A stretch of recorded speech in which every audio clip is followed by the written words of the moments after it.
इमरान साहब, जैसे कि आपने अभी सुना भी कि बज़ाहिर ऐसे लग रहा है कि दोनों जो बड़ी पार्टीज़ हैं जो कि इस वक्त हुकूमत में हैं वो इस बात पर मुत्तफ़िक हैं कि बहरहाल असम्बली अपने वक्त पर डिज़ोल्व करनी है और अपने वक्त पर ही इंतखाबात भी होने हैं।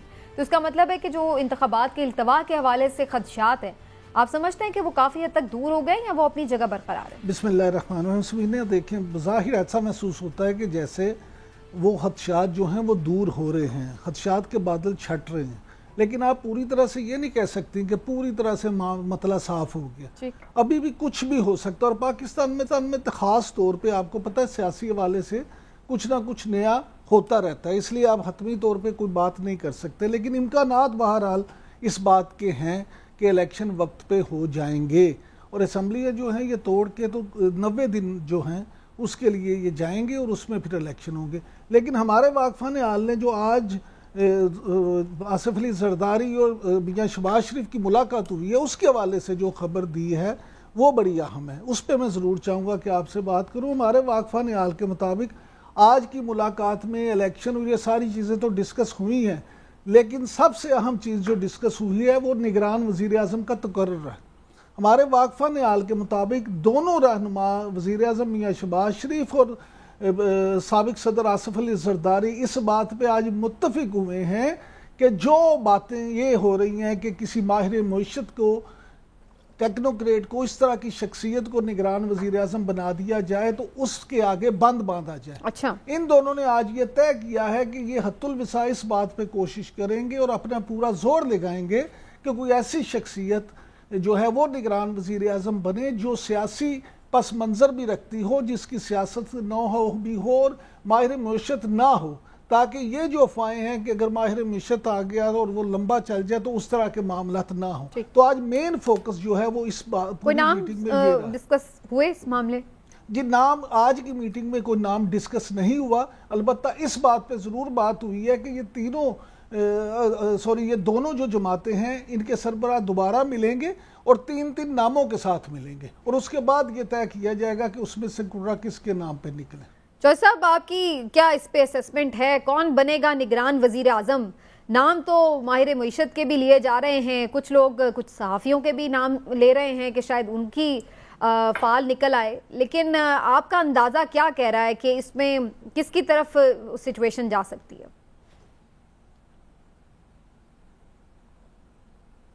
देखिए, कौन बनेगा करोड़पति जैसा सवाल किया आपने।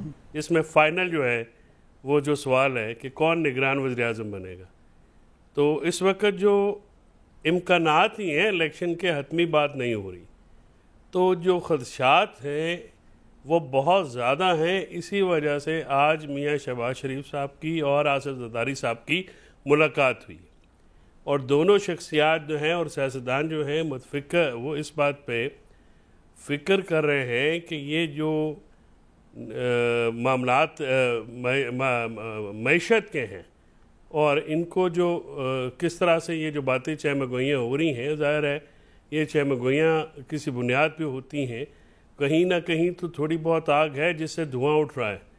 तो ये मामलात जो हैं उनको उन्होंने डिस्कस किया है, तो ये ख़दशात बहुत ज़्यादा उनमें भी पाए जाते हैं, आपस में बेएतबारी भी बहुत ज़्यादा है।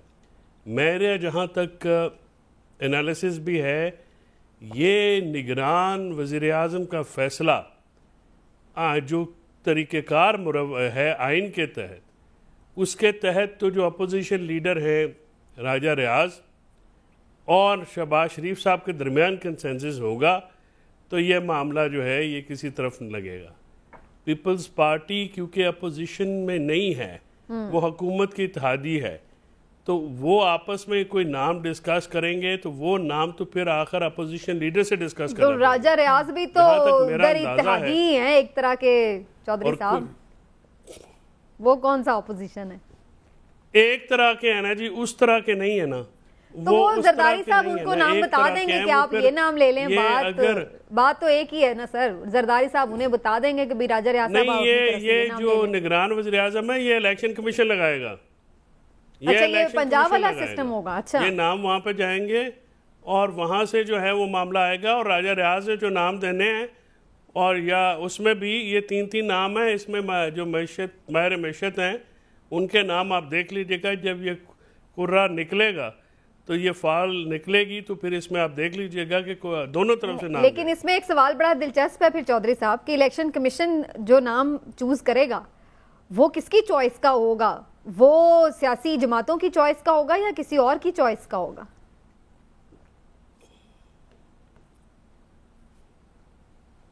वो इलेक्शन कमीशन की मर्जी है कि किसकी चॉइस का होगा। ज़रा इलेक्शन कमीशन की चॉइस का होगा। नहीं चौधरी साहब, वो आपकी चॉइस का होगा। इलेक्शन कमीशन की चॉइस का होगा। मुझे तो लग रहा है वो आपकी चॉइस का होगा। ठीक है सर। ओके। समीना वो लाहौर में कहते हैं मैं पोली हूं पर एनी भी पोली नहीं। ठीक है, वो चौधरी साहब की चॉइस का होगा। गाली मुक गई है। अच्छा इमरान साहब, लेकिन आपके नज़दीक ये जो सारी मामलात हैं, क्या इस वक्त सियासी जमातों के मुकम्मल तौर पर हाथ में हैं? और जो ये लोग पार्टीज हैं सियासी जमातें, क्या वो किसी इनसिक्योरिटी का शिकार है कि उनके साथ कोई हैंड ना हो जाए? नहीं, मुझे नहीं लगता ऐसा कि इस वक्त जो है वो किसी इनसिक्योरिटी का शिकार हों। सिर्फ एक ही जमात इनसिक्योरिटी का शिकार है, तहरीक इंसाफ। उनको है प्रॉब्लम और उनको ये खदशात हैं जो किसी हद तक शायद दुरुस्त भी हैं कि उनके साथ अगले इलेक्शन में क्या होता है या किस तरह की लेवल प्लेइंग फील्ड नहीं मिलेगी या इस तरह की उनके खदशात हैं। लेकिन जहाँ तक पीपल्स पार्टी और मुस्लिम लीग नून की बात उनको लेवल प्लेइंग थोड़े उनको फील्ड भी मिलेगी कि नहीं, अभी तक तो ये वो खदशात हैं। इमरान साहब, मैं अगर आप इजाजत दें एक सवाल मैं भी करना चाहूँगा। जी जरूर करें जी।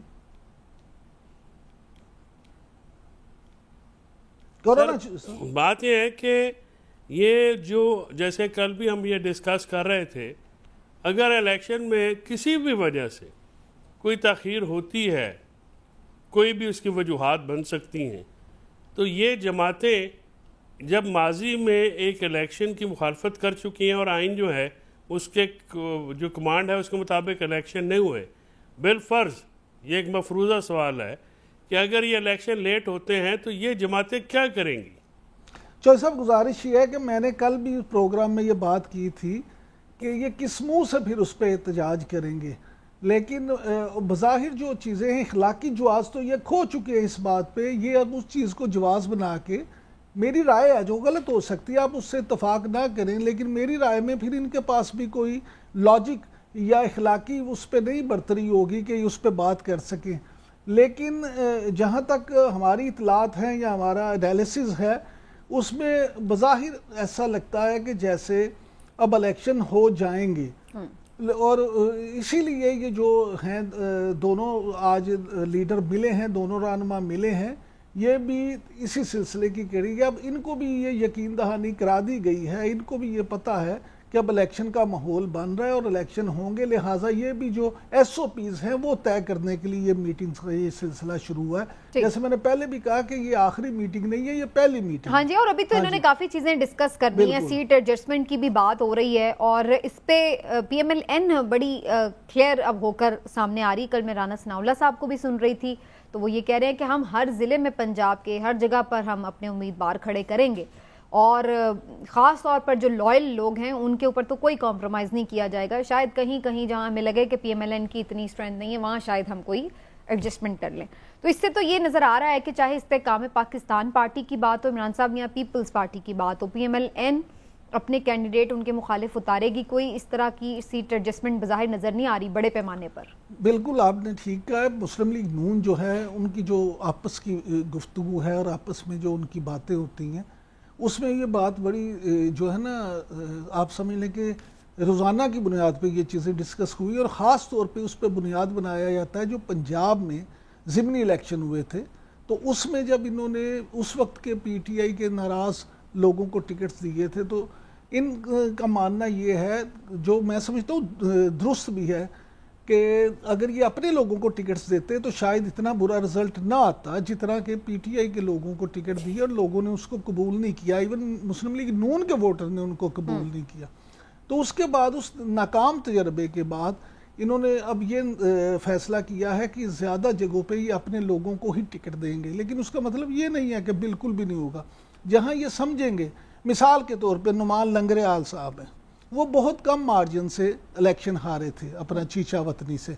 मुस्लिम लीग नून ये समझती है कि उस हल्के में अगर नुमान लंगरेआल जो हैं उनको टिकट दे दिया जाए तो वो जीत सकते हैं। तो इस तरह के, मैं मिसाल दे रहा हूँ, उस तरह के लोगों को ये सीट एडजस्टमेंट में साथ रखेंगे। लेकिन जहाँ पे ये समझेंगे कि इनका अपना उम्मीदवार बहुत तगड़ा है और तहरीक इस्तेहकाम का उम्मीदवार उससे कहीं कमज़ोर है, तो वहाँ पे ये सीट एडजस्टमेंट नहीं करेंगे।